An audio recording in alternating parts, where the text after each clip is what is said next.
Ladies and gentlemen, welcome back to the Flight 96 podcast. I am your host, Sonor Foreman. Today, it is Wednesday, 7:10 p.m. as I'm recording this. But you'll be hearing this on a Thursday. And today's topic on this glorious hip-hop loving and positivity energy giving podcast is the Wu Tang Clan. Everybody knows if anybody who's close personal friends with me or just has been able to talk hip hop with me knows that my story with Wu Tang is really cool. I started listening to them in my junior year of high school. Yes, Wu Tang was popping in the '90s. I know that for a fact, and I didn't dive deep into them until I was a junior in high school, and that's all I listened to. Literally, that's all I listen to. Like all the Wu Tang group albums, even the solo albums, and I want to go through and talk about why I loved those albums and what they did for me changing my perspective on certain aspects in my life, but also maybe respect and cherish friendships more. Wu Tang actually did that. I learned a lot. I learned a lot of life lessons from music. That and Fresh Prince of Bel-Air. Fresh Prince of Bel-Air is my favorite TV show of all time, and it that definitely taught me some life lessons. But that's for another episode. Always remember, Wu-Tang Clan ain't nothing to fuck with. Okay, let's always remember that, and it will always be Wu-Tang forever. Let's just get that out the way. I want to start with how I discovered Wu-Tang.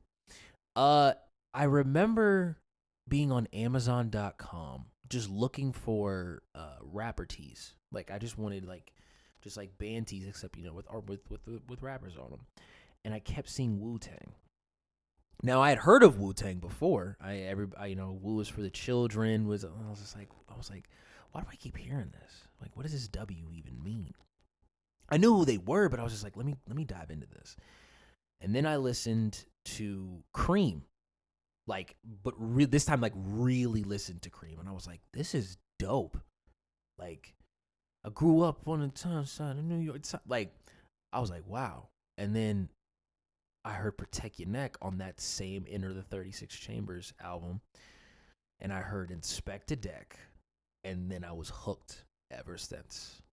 I smoke on the mic like smoking Joe Frazier, the Hellraiser. Raise hell with the flavor. Terrorizing champs like troops in Pakistan. Swinging through your town like a neighborhood Spider-Man. Like, bro, come on. Tick tock, keep ticking, and I'll get to kicking off the shit that up. The what? Come on, bro. Come on, man. Wu-Tang was the... Inspector Deck, low-key, is the reason why I love Wu-Tang. He's not my favorite Wu-Tang member. It's a toss-up, actually. It's a toss-up between the three dudes who actually made an album together. And we'll get to that in just a second. But Wu-Tang, to me, is like hip-hop royalty. Those guys are some of the kings of hip-hop. Like, who do you know? What group, not just in hip-hop, but in music, period, has such a huge stamp? Like, and it's done by a group of many people. I mean, you had the Killer Bees, the Sons of Man. You had all these different affiliates. Capadonna wasn't necessarily a full-blown Wu-Tang member until later on. So he was just always an affiliate, and he was just always on everybody's projects and everything. And it blew me away because some of my favorite verses were from Capadonna. Cherchez Le Ghost, his verse on Cherchez Le Ghost. That's one of my favorite. No, that's You God. I'm so sorry. I'm so sorry, You God. I did not mean to disrespect you like that. And I only say that because sometimes they sound the same. Some of them sound the same. I mean, Capadonna's verse on Triumph was dope. Triumph being one of the greatest Wu-Tang records of all time. Oh my God. Inspect a Deck, bomb atomically. Socrates' philosophies and hypotheses can't define how I be dropping these mockeries. Lyrically performed armed robbery. Like, they what they did, what Wu Tang did, and what made them so special is that they they took all these people, right? They took all these people who have such these incredible stories. Which, if you haven't watched the Wu Tang American Saga on Hulu, I suggest you do, because it's really good and it should tell you the story of how Wu Tang got together. It's crazy to think that Ghostface and Ray were actually beefing before they became, because I thought they were always good friends. You know, Raekwon had Ghostface on most of his first albums. Same with Ghostface. Like, you know, Ghostface was on a lot of Only Built for Cuban Links, and Raekwon was on a pretty good chunk of Iron Man, which I still feel like Iron Man doesn't get the respect that it deserves, because it is Ghostface's first album. But people always remember Supreme Clientele. You got to remember Iron Man, the Winter Wars. What else was on that album? Let's dig into my. By the way, I just want to throw this out there. The amount of music that I know and the amount of music that is on my phone is ridiculous. I probably have over almost 11,000 songs on my phone, spanning over like 3 apps, which one of them is out. Well, actually, no, 4. I'm sorry. So like 11,000 spanned over 4 apps. Most of it's on Apple Music. The rest are on 2 mixtape apps, which is just free music that I can't get on Apple Music. And if I can't find it on both those mixtapes, then I get it on SoundCloud. So, because you just got to learn how to use those things. So, when on Iron Man, I mean, we can dive into start the album portion of this. 1996, the year that I was born, Iron Man came out, and some of my favorite songs: Winter Wars, Fish, and Daytona 500. Sorry, and Daytona 500, and I'll throw Wildflower up there as well. That wasn't the first album, the first clear-cut solo album that I heard. It wasn't even Only Built for Cuban Links. I know I'm jumping all over the place, but bear with me. It wasn't one of the first solo albums that I heard after listening to Into the 36 Chambers. I listened to Wu Tang Forever, the greatest, almost, I can't believe I'm saying this because life after death exists when I say this. Wu Tang Forever is one of the greatest double disc albums of all time. It won a Grammy and was #1 on the charts. And it wasn't pop at all. The lead single was Triumph. And Triumph had go listen to Wu Tang Forever. It won a Grammy too.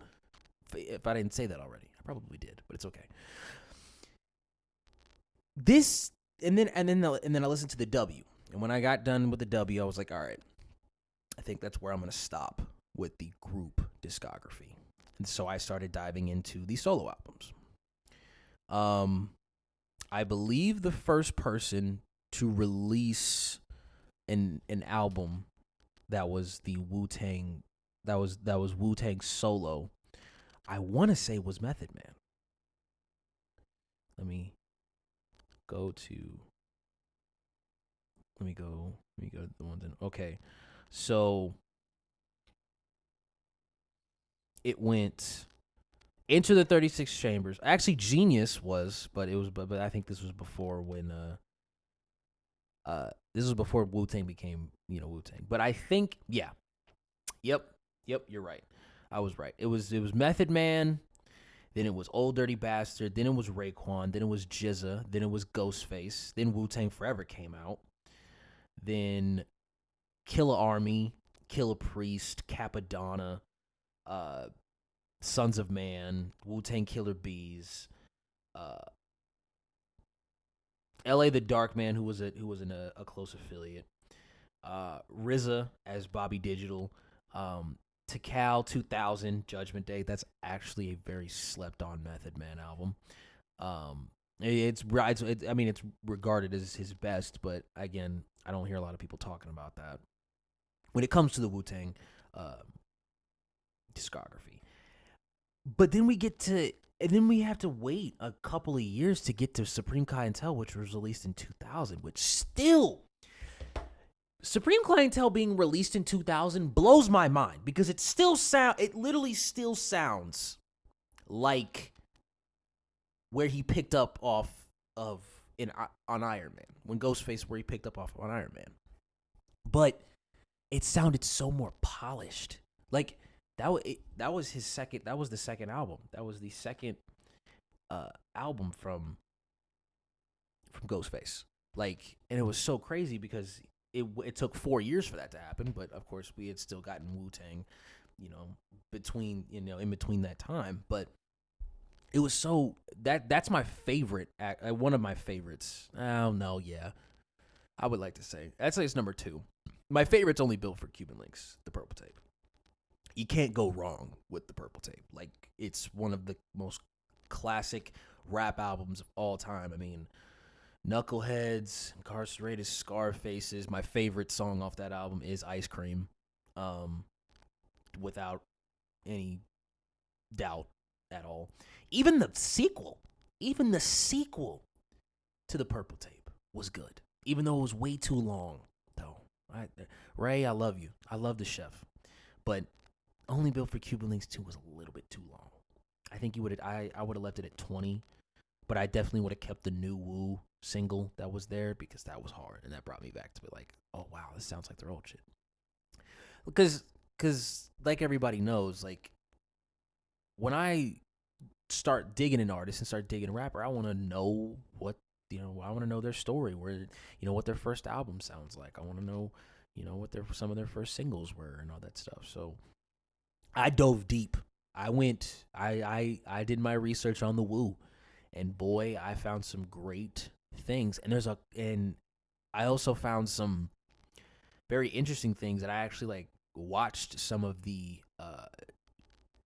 kung fu movies that they were referencing in most of their albums, because that's what RZA was a huge kung fu guy, and to see him use those samples, I was really interested in that, and I actually watched Return of the 36 Chambers was the name of the kung fu movie that I watched, and it was on El Rey Network, and I was like, this all makes sense. And then I watched I don't remember the name of the movie, but on GZA's Liquid Swords, my favorite song off that album, which is Shadowboxing with Method Man. Mysterious Technique. Shadowboxing. Like, I watched that movie where the line that he used was in that. I think the name of the movie was Liquid Swords, if I'm not mistaken. But let's get back to the music. So I was talking about the Purple Tape. So when I heard the Purple Tape, right? Because that was the first in order for me. So I heard everything from Enter the 36 Chambers, which was their first group debut album. Fantastic. I have it on vinyl. Wu Tang Forever, one of the best double disc ever. And then the W, which I still love to this day. And then I went in order. I was like, okay, let's go to these solo albums. First one I hit was Raekwon's, and I was blown away. I was like, oh my God, this is great. This is fantastic. This is mafioso rap. This is dark. And it was mostly produced by RZA. And I was like, oh, this is fantastic. I love every single second. I loved every single second of that album. And then I listened to Iron Man. Fantastic. And then I listened to Liquid Swords. When I listened to Liquid Swords, people, I remember it like it was yesterday because I was on Xbox Live and it was dark and it was a weekend and I didn't have anything to do. So I was playing a game. The game that I was playing escapes Saints Row.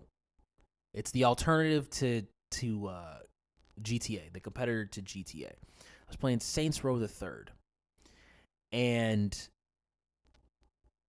I had really cool headphones where I was able to kind of like wire up and listen to my friends inside my headphones while I was listening to music too. I could turn them down, I could turn them up. It was really cool. I figured out how to manipulate that.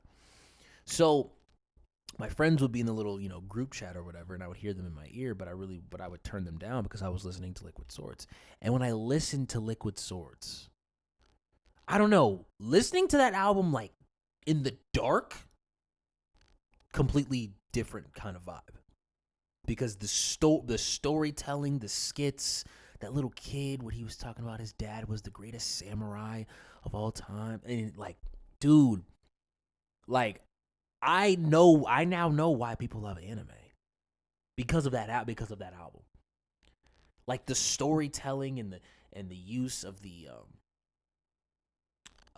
use of the samples that first of all, Jizz's lyricism was like razor sharp, which is funny because that was one of the name of the multiple,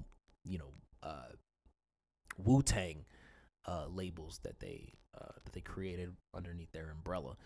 I think, but Jizz's Liquid Swords was released on Loud, if I'm not mistaken. Yes, it was released on Loud, and when I heard Jizza rapping that way, that was a split second where I kind of looked and I was like, okay, maybe I need to pay attention to modern music right now and see if anybody's rapping like this. And then I checked, I was like, oh, nobody's rapping like this. The only person that's close to that is probably like Royce da 5'9", who raps with that such precision and such accuracy, and everything was just sharp. Everything was like well polished and sharp. That was what I loved about Wu-Tang Clan music, was everything was refined. Sometimes it had like a little bit of a rugged, raw, uncut, but it still sounded very polished. It sounded like no rough cuts. It was whoever mixed and mastered it was really doing a really good job, because every song I heard the bass came off very well. The rhymes, the pitch, and even the person's voice, I was like, wow, okay, whoever really put this together sonically did a fantastic job, and we can all thank RZA for that. And when we get to a couple of different solo albums down the line, the third album, which I only like 3 albums from Ghostface Killah, my personal opinion. And that third album wasn't until like late. I'm talking like probably, let's double check the 2006 actually. Fish Scale, I was like, oh, this is like Supreme Clientele 2, which I heard there was supposed to be a sequel to Supreme Clientele, something about blue cream. It's like something Wallaby blue cream, something like that. But I was like, oh, when I heard Fish Scale, I was like, oh, he's back in that bag. But it's not just RZA though. It's like Jay Dilla did some. I think Jay Dilla did some production on that album. Kanye West was featured on that album. He did a song with Ice Cube on that album. Let's run down the features actually. Yeah, I mean Wu Tang. There was Neo was on there.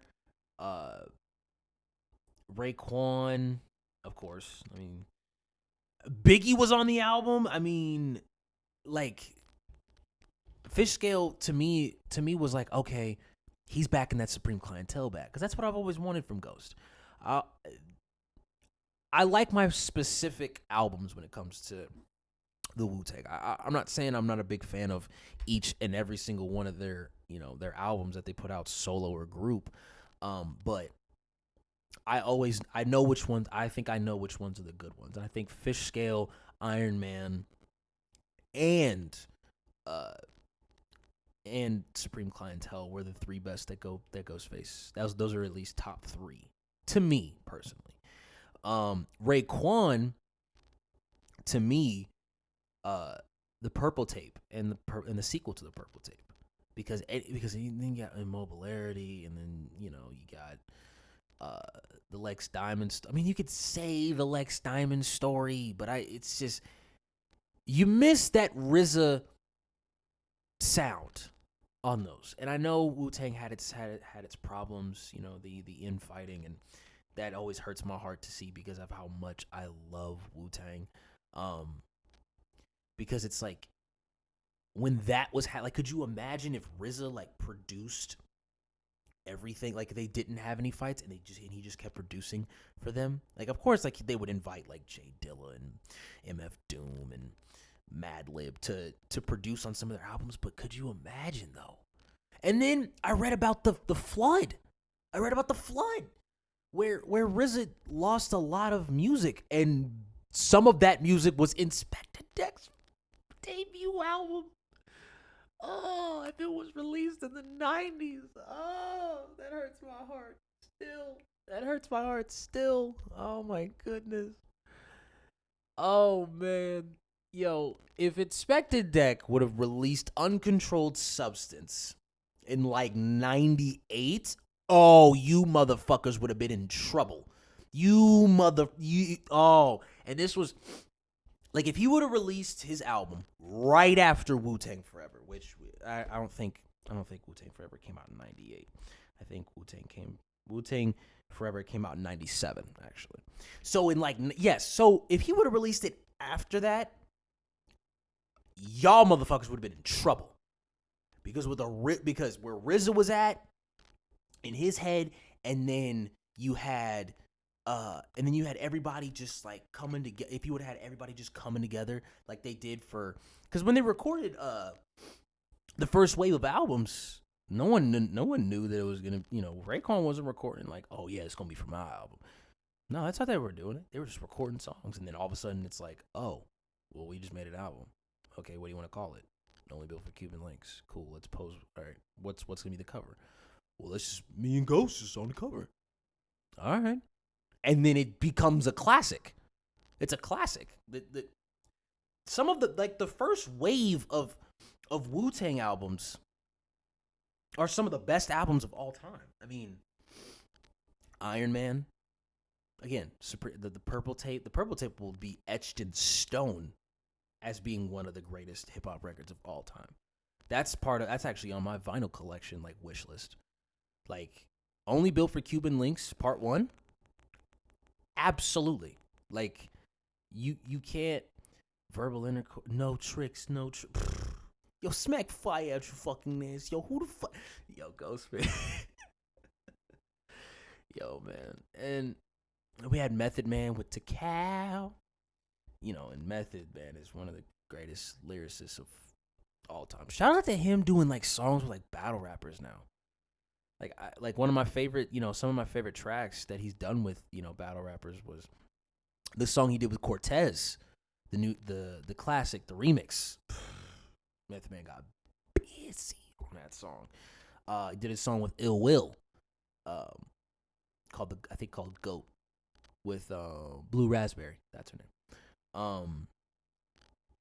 I think Method Man did it. So yo, listen to this. As a person like me, if y'all knew me when I saw this on this person's album, so Jid, who's probably my favorite rapper from Dreamville, put out DiCaprio 2.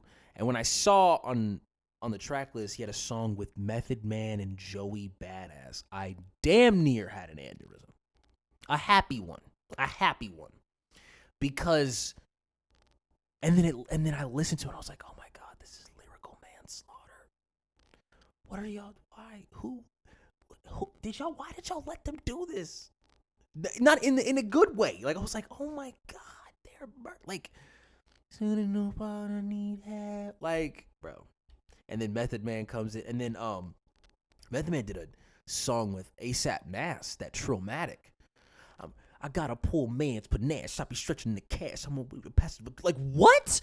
Method Man is like almost is in his 40s and can rap better than most of these dudes that are coming out right now that are like 20 and 19. He's so good. So good. Shout out to Method Man. The Wu-Tang to me, I went on my own little ramble. But to bring it back full circle, Wu-Tang to me introduced me to a whole new world in music, period.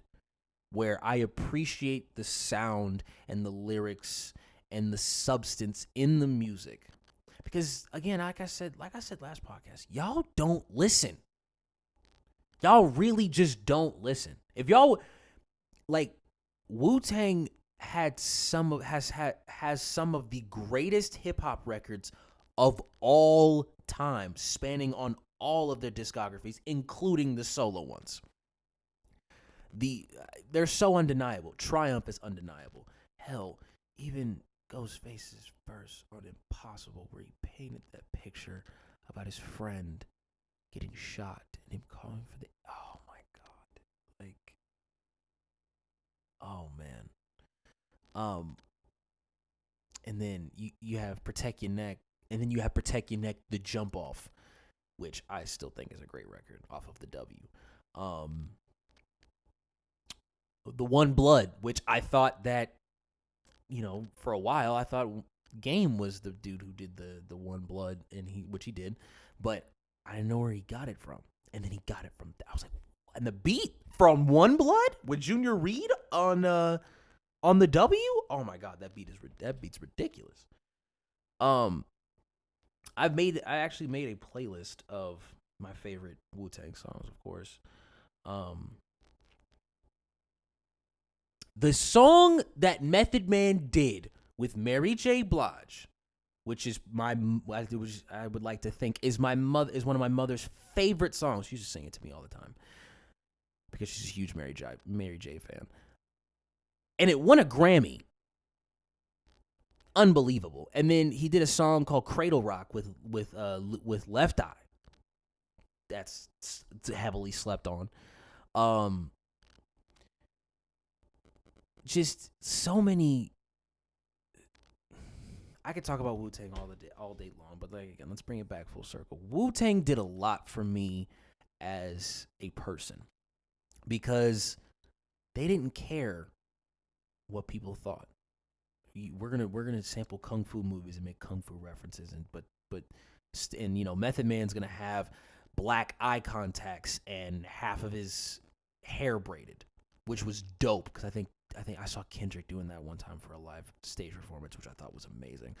RZA writing the soundtrack for Kill Bill, incredible. Raekwon still today is one of the most respected MCs of all time. Same thing with Ghostface Killah. Same thing with Method Man. Which let me bring back another thing full circle. Those are my three favorite guys: Ghost, Ray, and Method Man.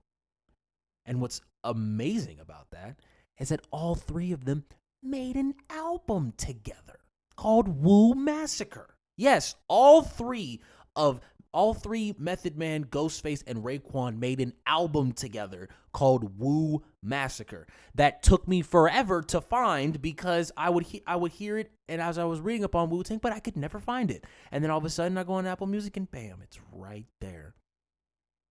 It's right there. It's great. It's what I wanted. I mean, I'm not saying it's like the greatest, thing ever, but like from a personal standpoint, like those were the three. Those were the guys that captured. I remember playing Supreme Clientele, like blasting out of my room with the door open one time when my mom was making dinner.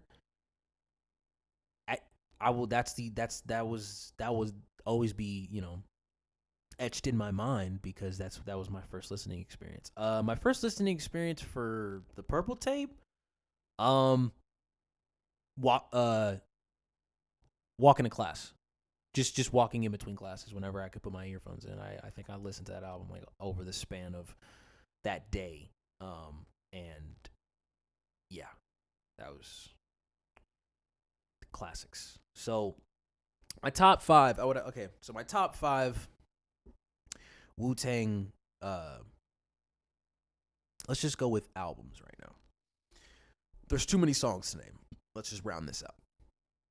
So at number 5, I'm going to have to go with the W, which is the group album, because that they were hanging on to they had a little bit of juice left, to make it still sound like a Wu record. And then number 4, I would have to put Ray, can you really count this? Yeah, fuck it, I'll count it. The Only Built for Cuban Links, part 2. I count that as a Wu record, and it still sounds like a Wu record, even though it was supposed to be an Aftermath record, because Raekwon, for a brief moment, was signed to Dr. Dre, and oh my God, I could talk about the amount of missed opportunities that Dr. Dre had in Aftermath, but that's for another episode. Dre, I still love you, dude. I still love you, man. You're still one of my idols. But Jesus, you had Busta Rhymes, Rakim, and Raekwon on Aftermath, and only one of them out of those 3 released an album. Yeah, I don't want to get too much into it. But so I'll do that, and then number 3, Liquid Swords. Number 2, Only Built for Cuban Links Part 1, and just because it's just my personal favorite, Supreme Clientele. Supreme Clientele is my favorite Wu record of all time. I can listen to that up and down, sideways, backwards, forwards. Supreme Clientele is my favorite Wu Tang record, period. Mighty Healthy, Buck 50, Wu Banga 101, Nutmeg 1. Oh, but the amount of great music on that, specifically Mighty Healthy. Mighty Healthy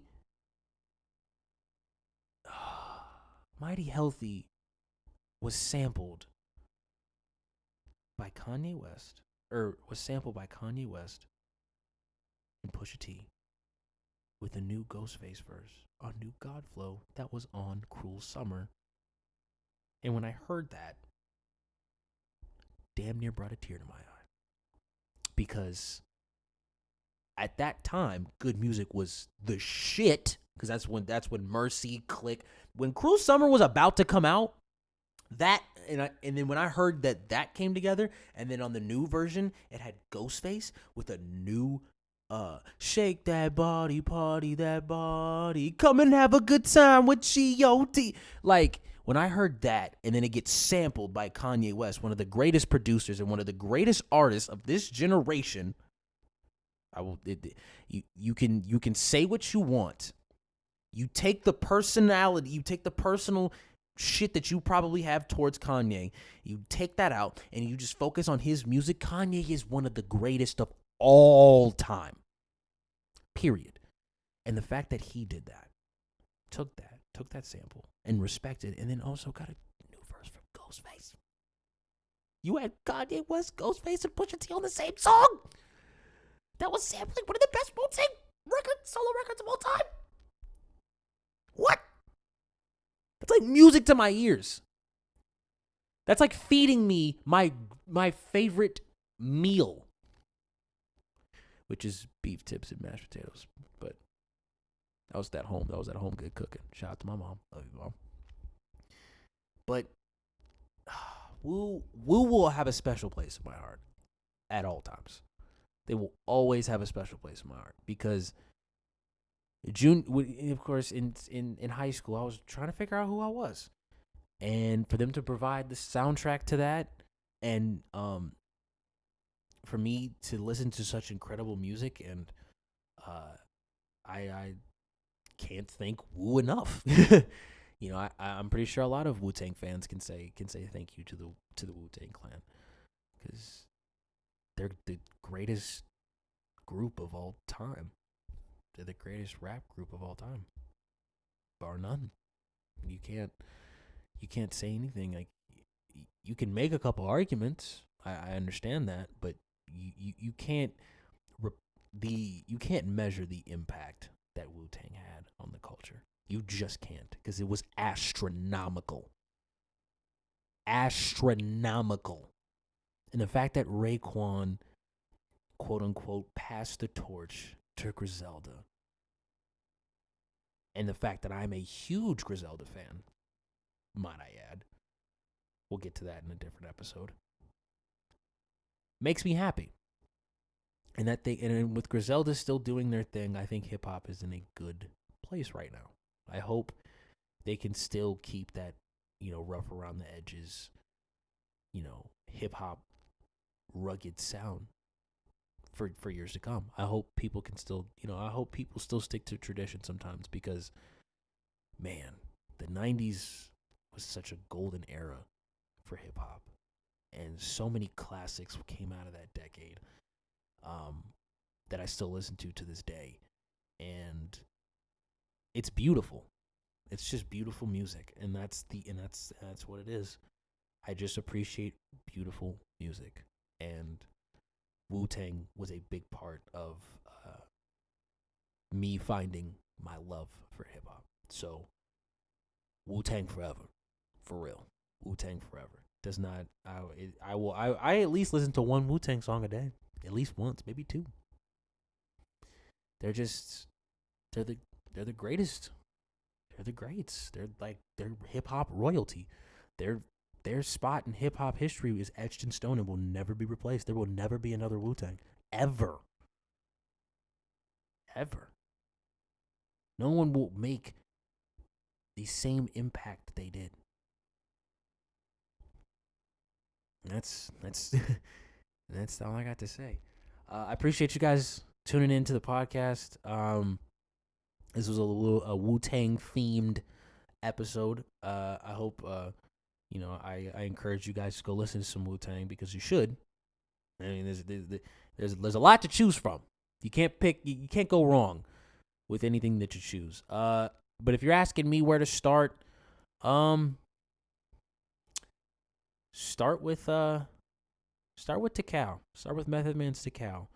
Then go to Iron Man, and then you can make your choices after that. And also the Purple Tape. Just those three. And throw in Supreme Clientele too. Yeah, those are the key ones. And then of course the group albums, the Wu Tang Forever, the W, Into the 36 Chambers, and Old Dirty Bastards album too. Matter of fact, go down the entire Wu Tang discography, including the solo ones, and just pick anything that's not past 2000. Anything that's not past 2000, you could say 2002, 2003. Stop at 2005, unless you're gonna go listen to Fish Scale. Then go listen to Fish Scale. But like 90s back, towards the end of the 90s, that was when Wu Tang, started to branch out into other things, and they knew that their run was coming to an end. But they had one of the best runs in hip hop history. So if, any Wu-Tang members or any Wu-Tang fans are listening to this, thank y'all for the music. And thank y'all to the fans for keeping them alive, because Wu-Tang is forever. It really is forever. They will live on forever. For real. So, thank you for tuning in today. I don't know what kind of theme we're going to have next week, but I want you guys to tune in next week, as I'm trying to upload an episode every Thursday. So, y'all have a good one, and I'll see you guys next week.